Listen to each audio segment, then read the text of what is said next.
Shabbat Shalom, meus irmãos. Vamos meditar no livro de Devarim, Deuteronômios, capítulo 26, a partir do versículo 12. Deuteronômios, Devarim, capítulo 26, versículo 12.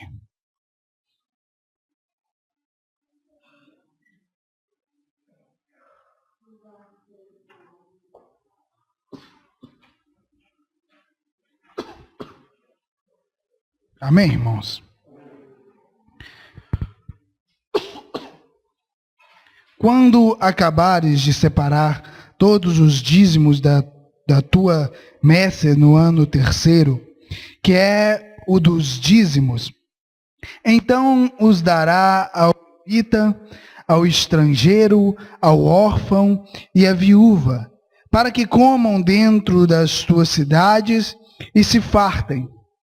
Dirás perante Adonai, teu Elohim: tirei de minha casa o que é consagrado, e dei também ao levita e o estrangeiro, e ao órfão e à viúva, segundo todos os teus mandamentos, que me têm ordenado. Nada transgredi dos teus mandamentos, nem deles me esqueci. Dos dízimos não comi no meu luto, e deles nada tirei estando imundo. Nem deles dei para a casa de algum morto. Obedeci a voz de Adonai, meu Elohim. Segundo tudo o que me ordenaste, tenho feito. Olha, desde a tua santa habitação, desde o céu, e abençoa o teu povo, a Israel, e a terra que nos deste, como juraste aos nossos pais, terra que mana leite e mel. Amém. Irmãos, eu estava a meditar nesta passagem, e eu gostaria de trazer algumas coisas para a edificação dos irmãos e também para a minha própria. E algo que eu quero falar aqui um pouco é de como nós agradamos a Adonai, como alcançar dele o agrado dele, como agora nos tornarmos verdadeiramente ofertas aceitáveis a ele, como receber dele um olhar de quem olha com afeição para um filho, não como muitas vezes com ira. Porque, irmão, para entendermos um pouco a palavra, para aprofundarmos na palavra, temos que voltar um pouquinho ao pensamento semita, né? Ao pensamento dos antigos, ao pensamento daquela geração, daquela época. Porque a Torá primeiro foi ortogada a eles. Porque o Criador tinha que quebrar muitos vínculos daquele povo, muitas tradições. Porque aquele povo antigo, que acreditava em diversas divindades, em diversos deuses, eles tinham uma forma de compreender ali naquela cultura, uma forma errônea de como agradar os deuses. Quando um homem chegava diante ali do sacerdote politeísta, que acreditava em diversas divindades, quando ele chegava e perguntava: olha, como é que eu vou agradar o Deus para que a minha colheita seja frutífera, dê muito lucro? Aí aquele sacerdote, não de Adonai, mas daqueles deuses, virava para ele e dizia assim: olha, você vai lá e você vai ofertar isso, isso e isso. E, irmãos, isso era muito comum naquela cultura. Isso era um pensamento muito forte. As pessoas daquela época, aquelas pessoas politeístas, elas acreditavam que por ofertar ao Altíssimo, ou seja, os seus deuses pagãos, eles estavam o agradando. Então, muitas vezes, a colheita ela era satisfatória, dava muito fruto. Tudo dava muito fruto. Aí no outro ano eles continuavam com aquele mesmo pensamento. Porque eles vinculavam tudo aos deuses. E isso, irmãos, era algo muito forte. Era um pensamento muito forte. O pensamento daquele povo era simplesmente de eu vou dar algo ao Deus pagão e agora ele vai me abençoar. E quando a colheita ia de mal a pior, é porque aquele Deus não estava sendo agradado. Aí novamente aquelas pessoas voltavam diante dos seus sacerdotes e o sacerdote dizia: olha, a sua colheita foi ruim porque você ofertou pouco, porque você não sacrificou direito, você tem que sacrificar mais porque ele está te abençoando. E esse, irmãos, era o pensamento daquela geração. O pensamento politeísta, o pensamento muitas vezes grego antigo ou egípcio. Se você lê nos livros de história, eles chegaram a sacrificar filhos. Sacrificavam tudo para quê? Para ter o agrado dos deuses. E logo ser abençoado. Mas agora vem o Altíssimo. E levanta homens diferenciados. Abraão, Jacó e todos os outros, até Moisés. E na mão de Moisés ele coloca a palavra. Ele ortoga a Torá nas mãos de Moisés. Só que essa Torá, irmãos, ela vai muito além. Porque este livro, estes mandamentos confrontavam os pensamentos daquela era. Por que você acha que os judeus eram tão perseguidos? Por que os israelitas eram tão perseguidos? E hoje, nós que servimos ao Messias, também muitas vezes somos tão perseguidos. Porque a lei do Criador, a lei do Altíssimo, ela confronta o pensamento dos homens naturais. Ela não aceita.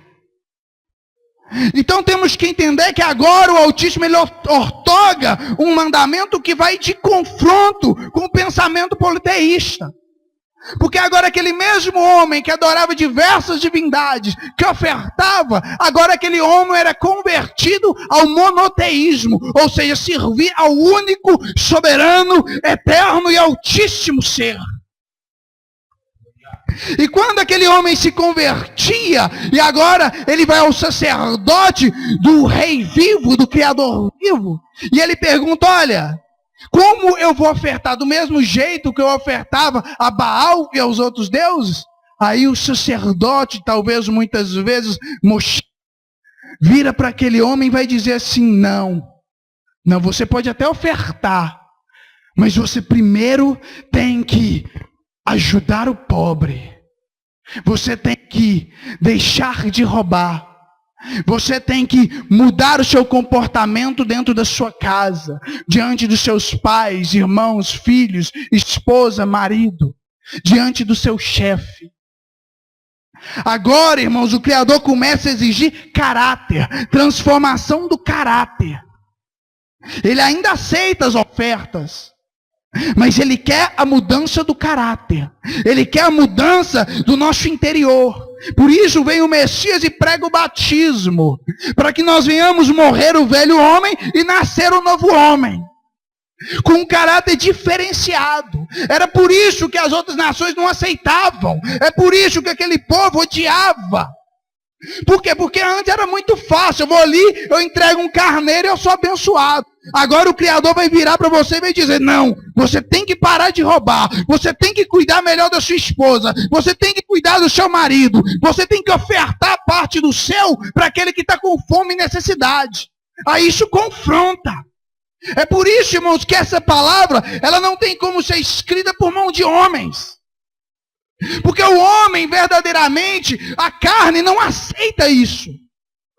Imagina chegar diante daqueles homens ricos, de grandes povos egípcios, e falar: olha, você tem que ofertar parte disso para aquele que come. Aleluias. Era inaceitável. A palavra, ela veio para quebrar o pensamento dos homens carnais. Ela veio para mudar toda a estrutura de uma geração. E ela continua fazendo a mesma coisa. Porque quando você verdadeiramente coloca o seu coração para obedecer a palavra, a maioria te odeia. Porque você chega na sua empresa, você é correto. Você não rouba, você não faz nota fiscal de forma diferente, você não erra. Você faz tudo de forma mais correta. Aí as pessoas te olham de forma diferente. Por quê? Porque as outras pessoas querem lucro. As outras pessoas querem dinheiro. Elas querem a própria necessidade. Então, irmãos, a palavra ela veio para confrontar os nossos desejos. É por isso que muitos perseguem essa palavra. Olha hoje não é diferente.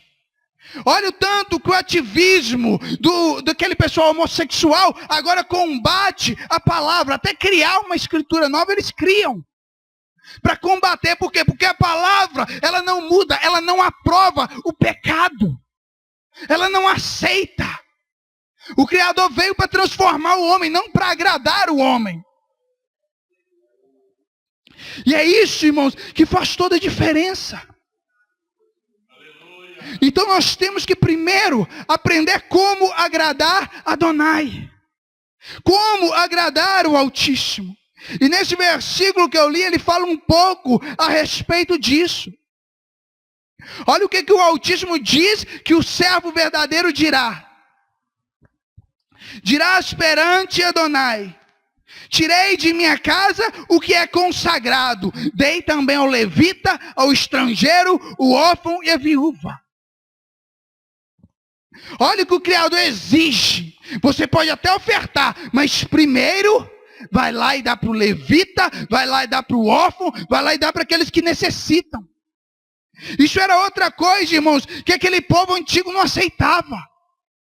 Porque aquele povo tinha na mente que a oferta, que o dízimo, que o sacrifício era o quê? Sagrado.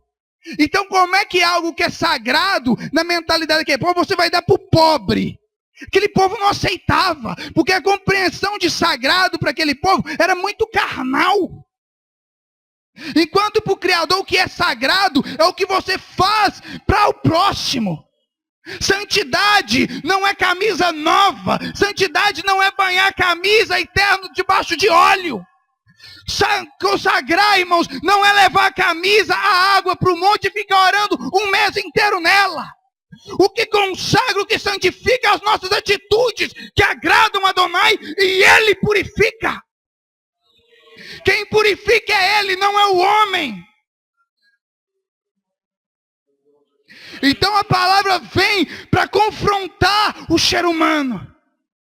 Por isso que o povo não aceita. Aleluias. Mas nesse mesmo versículo, no final dele, agora esse homem começa a pedir. Mas, irmãos, o que eu quero levar os irmãos a entender, que antes de pedir, houve várias etapas. Olha o que ele fala, vou voltar de novo. Tirei de minha casa o que é consagrado e dei também o levita, o estrangeiro, o órfão e a viúva. Segundo os teus mandamentos. Primeira coisa que se faz: dos dízimos não comi no meu luto, e deles nada tirei estando imundo. Nem deles dei para a casa de algum morto. Obedeci a voz de Adonai. 2. Primeiro dividiu, depois ele fala que ele obedeceu a voz de Adonai. Segundo tudo o que me ordenaste, e tenho feito. Olha, deste a tua santa habitação.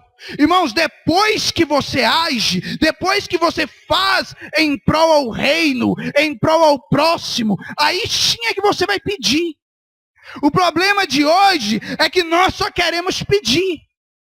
A grande verdade é que as religiões hoje estão muito semelhantes às politeístas. Eles faziam o quê? Davam uma oferta e já queriam receber. Tinham que receber. Hoje não está muito diferente. As pessoas vão nas congregações, compra vassoura que tira o mal da casa, compra sabonete, compra água e acha que vai resolver. Mas o Todo-Poderoso, o qual nós servimos, ele não vai ser vendido, ele não é comprado, ele não é barganha. Se você quer bênção com ele, muda primeiro o seu caráter. Com o Criador, irmãos, não é via única. No politeísmo é via única. É só receber, receber, receber. Com o Criador, não. Para você receber, você tem que dar. Para você receber, você tem que fazer. Então aqui nessa oração, o servo vai nos ensinar que primeiro se faz, primeiro obedece, primeiro busca a palavra, aí depois é que pede. E quando pede, aí verdadeiramente ele abençoa, porque ele está pronto a abençoar. Irmão, nós fomos chamados para vencer. Isso é algo que eu sempre tenho dito aqui. Não tem versículo onde fala que o servo obediente perde. Onde está escrito que o servo obediente vai perder? Não existe. Então que venhamos nos voltar, irmãos, que venhamos fazer techuvá, que venhamos retornar a graça e a presença do Criador, não só nos preocupando com a nossa necessidade, mas nos preocupando em ser agradáveis aos olhos dele. Amém? Que Yahweh seja louvado nessa noite.